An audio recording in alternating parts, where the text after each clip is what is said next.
नमस्कार साथियों। इंडिया महासंग्राम 2024 में आपका स्वागत है। मैं संगेश भीमटे आपको इस 2024 के लोकसभा चुनाव के बारे में कुछ जानकारी शेयर करने जा रहा हूँ। साथ ही साथ इस लोकसभा चुनाव के बारे में जो भी ऐतिहासिक हिस्टोरिकल जो कहानियाँ हैं, जो भी हिस्ट्री है, वो भी मैं आपको इस चैनल के माध्यम से और इस सीरीज के माध्यम से बताने जा रहा हूँ। साथियों, इसके साथ हम लोग हर लोकसभा चुनाव क्षेत्र में जाएंगे और वहां से ताज़ा तरीन जानकारी आप तक शेयर करने की कोशिश करेंगे। साथियों, इस वक्त पूरे देश में जो लोकसभा चुनाव होने जा रहे हैं, हम उनमें से महाराष्ट्र के लोकसभा चुनाव के बारे में आपको जानकारी देने वाले हैं। महाराष्ट्र में कुल 48 लोकसभा चुनाव क्षेत्र है, जिनमें से 5 एससी के लिए आरक्षित है और 4 लोकसभा चुनाव क्षेत्र ये एसटी के लिए आरक्षित है। साथियों, हम इन 9 चुनाव क्षेत्र में ही आपको ले जाने वाले हैं और इस रिजर्व आरक्षित चुनाव क्षेत्र के बारे में, उसके इतिहास के बारे में आपको जानकारी देने वाले हैं। तो साथियों, जो एससी के चुनाव क्षेत्र है उसमें अमरावती, रामटेक, शिरडी, लातूर और सोलापुर यह 5 चुनाव क्षेत्र है। उसके बाद एसटी के नंदुरबार, गढ़चिरौली जिसमें चिमूर भी शामिल है, उसके बाद दिंडोरी और पालघर, ऐसे 4 चुनाव क्षेत्र है। साथियों, सबसे पहले पार्ट में हम लोग एससी के चुनाव क्षेत्र में आपको लेकर जाने वाले हैं। उनमें से अभी 2 चरण समाप्त हो चुके हैं। रामटेक यहाँ का चुनाव पिछले 19 तारीख को संपन्न हुआ है और अमरावती का चुनाव 26 तारीख को संपन्न हुआ है। अभी जो तीसरा चरण आने वाले 7 तारीख को है, वहाँ हम लोग जाने वाले हैं। साथियों, इस सीरीज के माध्यम से हम आपको जो भी रिजर्व कॉन्स्टिट्यूंसी है उसके बारे में जानकारी देने वाले हैं। यह रिजर्वेशन हमें कैसे प्राप्त हुआ और इस रिजर्वेशन के माध्यम से जो भी कैंडिडेट्स, जो भी मेंबर ऑफ पार्लियामेंट चुनकर जाते हैं, तो उनके बारे में हम लोग आपको जानकारी देने वाले हैं। साथियों, इस कहानी की शुरुआत होती है 1 जून 1919। समय भारत में ब्रिटिश का शासन था। इंग्लैंड से एक कमीशन भारत में भेजा गया जिसका नाम था साउथ ब्यूरो कमीशन। वह कमीशन भारत में कुछ सुधारना देने के बारे में यहाँ पर भेजा गया था। उस साउथ ब्यूरो कमीशन के सामने डॉक्टर B.R. अम्बेडकर, इन्होंने अपनी कुछ मांगे रखी थी, जिन मांगों में पहली मांग थी अस्पृश्य समाज को चुनाव में मतदान का अधिकार मिलना चाहिए। उनकी दूसरी मांग थी अस्पृश्य समाज को चुनाव में चुनाव लड़ने का अधिकार मिलना चाहिए। उनकी तीसरी मांग थी चुनाव में जनसंख्या अनुसार उनको हिस्सेदारी या भागीदारी मिलनी चाहिए। और उनकी 4 नंबर की सबसे महत्वपूर्ण जो मांग थी वह थी कि उन SC ST समाज को स्वतंत्र मतदार संघ, जिसको सेपरेट इलेक्टोरेट कहा जाता है, वह मिलना चाहिए। यह डॉक्टर अंबेडकर की मांग 1919 की है। तो आप अंदाजा लगा सकते हो कि डॉक्टर अंबेडकर कितने अरसे से इन सारी चीज़ों के पीछे लगे हुए थे। अगर आप डॉक्टर अंबेडकर की एजुकेशनल बैकग्राउंड के बारे में जानने की कोशिश करते हो तो उसमें भी आपको इन समाज के प्रति उनका जो रवैया है वो आपको दिखाई देने वाला है। साथियों, यह आरक्षण, यह रिजर्वेशन हमें प्राप्त हुआ है 1932 के पुणे करार में, जिसको पुणे पैक्ट कहते हैं। जो भी डॉक्टर अंबेडकर का जो भी संघर्ष है, वह संघर्ष, उसकी पार्श्वभूमि हम इस पहले एपिसोड में समझने वाले हैं।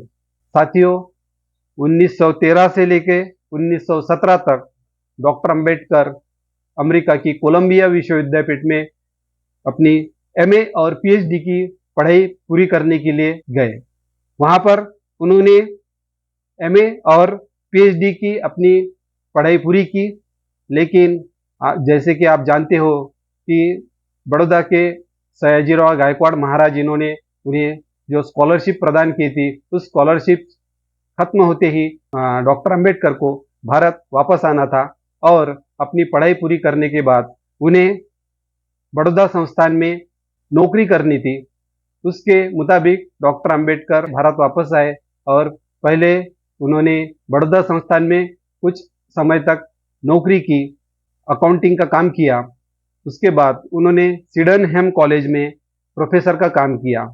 यह काम डॉक्टर अंबेडकर का करने का मकसद भी यही था कि उन्हें अपनी आगे की पढ़ाई पूरी करनी थी। तो साथियों, 1917 से लेकर 1920 तक डॉक्टर अंबेडकर ने यहाँ पर दो जगह पर अपनी जॉब की, अपनी नौकरी की और जैसे ही वे अपनी अगली पढ़ाई के लिए कुछ पैसे इकट्ठा कर सके, उसके बाद 5 जुलाई 1920 को डॉक्टर अंबेडकर लंदन के लिए रवाना हो गए। लंदन में उन्होंने लंदन स्कूल ऑफ इकोनॉमिक्स यहाँ पर अपनी एमएससी डिग्री के लिए, मास्टर ऑफ साइंस इस डिग्री के लिए प्रवेश लिया। एमएससी इस डिग्री में डॉक्टर अंबेडकर ने जो अपना थीसिस के लिए जो विषय चुना था, वह विषय था the centralisation of provincial finance in British India. इसका मतलब होता है कि भारत में ब्रिटिश सरकार की जो आर्थिक नीति है वो कैसी है। इस थीसिस में डॉक्टर अंबेडकर ने ब्रिटिश शासन की जो भारत के प्रति जो रवैया है, जो उनकी आर्थिक नीति है, उसका प्रखर विरोध किया और इसके बावजूद उनको यह एमएससी डिग्री प्रदान की गई।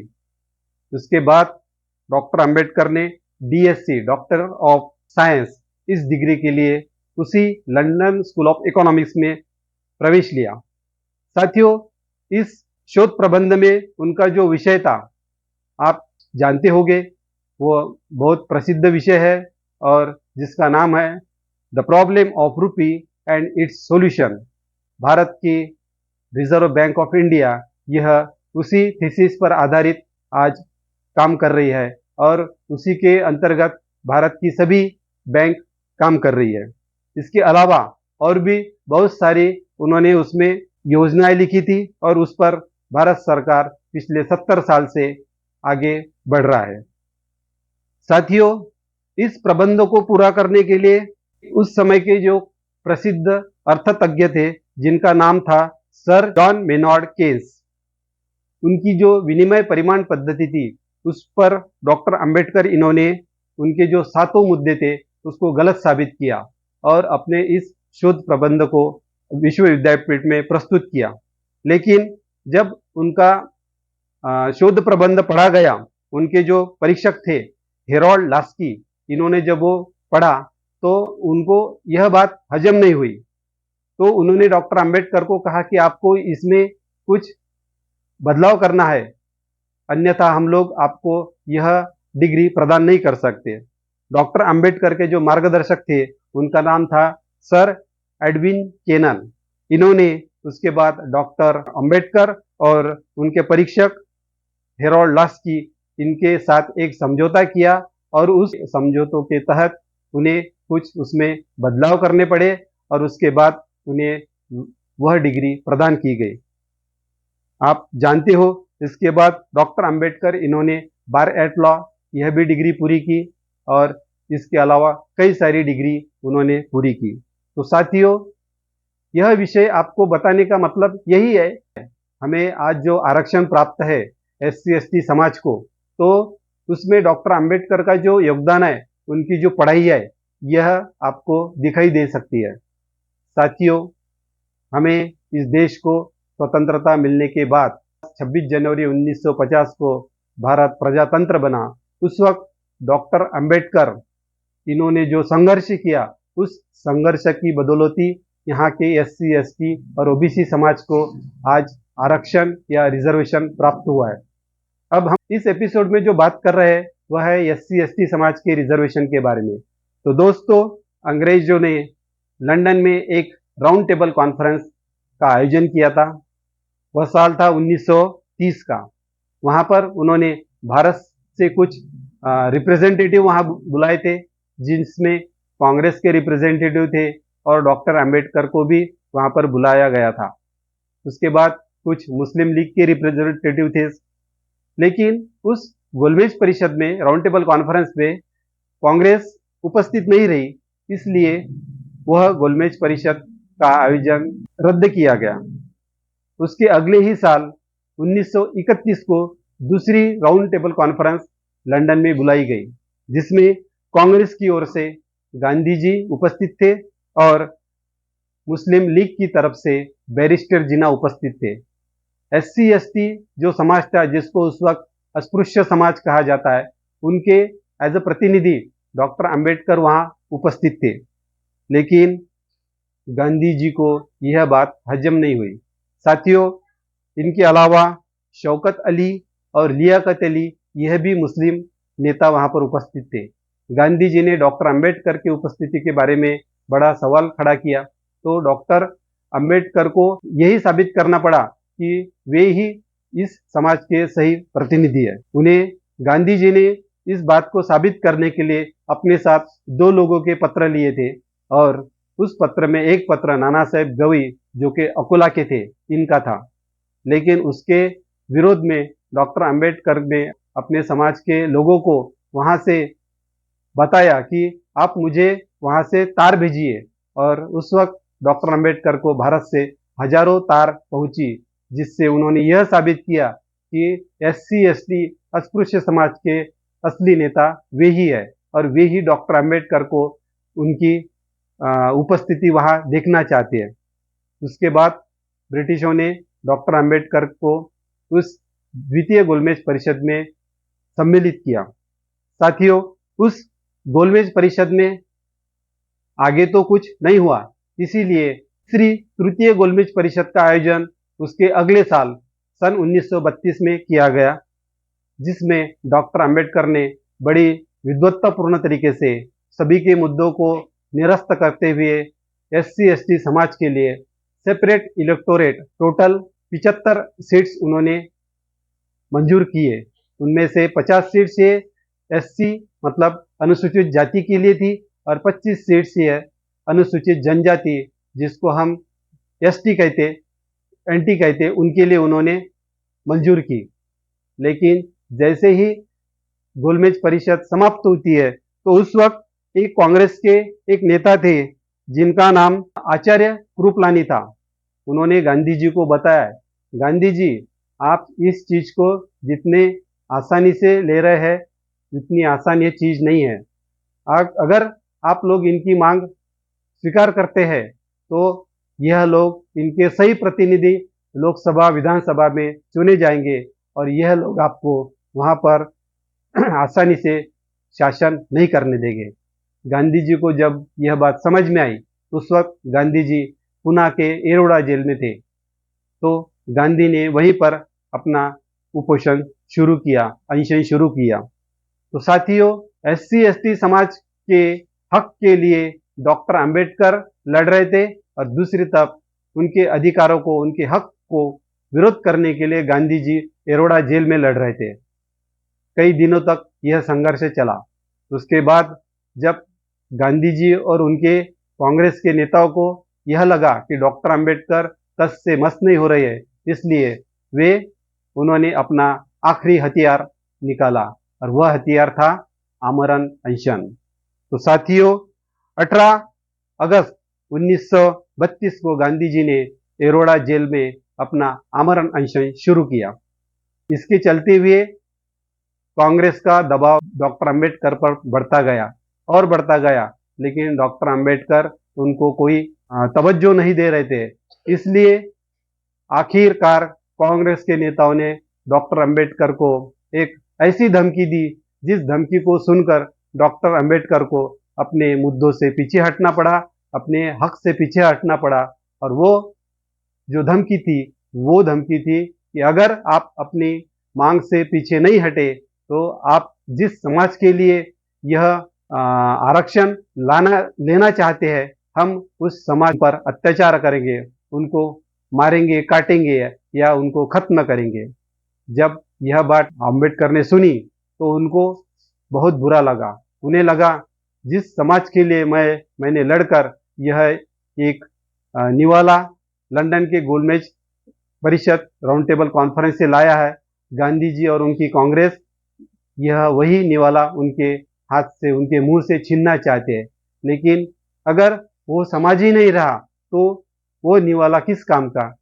डॉक्टर अंबेडकर को आखिरकार पीछे हटना पड़ा और 23 सितंबर 1932 को पुणे के एरोडा जेल में गांधी जी के साथ एक समझौता करना पड़ा, जिसका नाम है पुणे करार, पुणे पैक्ट। तो साथियों, इस पुणे पैक्ट के तहत, पुणे करार के तहत SC ST समाज को जो आरक्षण मिला उसे संयुक्त मतदार संघ यह कहा जाता है। इसमें कांग्रेस ने उस वक्त SC ST समाज के लिए 140 रिजर्व कॉन्स्टिट्यूएंसीज प्रदान की और डॉक्टर अंबेडकर को उसके साथ समझौता करना पड़ा और इस तरह से इस देश में आरक्षण की शुरुआत हुई। अब डॉक्टर अंबेडकर जो चाहते थे सेपरेट इलेक्टोरेट, वहां से अगर वह बात इस समाज को मिल जाती तो सेपरेट इलेक्टोरेट से उस समाज का सही प्रतिनिधि वहां चुनकर जाता, क्योंकि उस समाज का ही उसको वोटिंग मिलता। तो जिस समाज का सबसे ज्यादा वोटिंग होता उसी समाज का प्रतिनिधि वहां चुनकर जाता। इसके बारे में और जानकारी मैं आपको आने वाले हमारे एपिसोड में देने वाला हूं। तो साथियों, अभी जानकारी के साथ मैं आपको जो तीसरे चरण के लोकसभा चुनाव जहां होने वाले हैं वो सोलापुर और लातूर इस चुनाव क्षेत्र में आपको ले जाने वाला हूं। वहां के जो उम्मीदवार है उन उम्मीदवारों के साथ हम चर्चा करेंगे, हमारे कुछ सवाल उनसे पूछेंगे और आप तक वो जानकारी हम लेकर आने वाले हैं। तो साथियों, आप इस जम्बूद्वीप इंडिया इस चैनल को आप बड़े संख्या में, बड़े तादाद में आप इसको लाइक कीजिए और सब्सक्राइब कीजिए। और तब तक के लिए मैं आपका धन्यवाद देता हूँ। जय हिंद, जय भारत।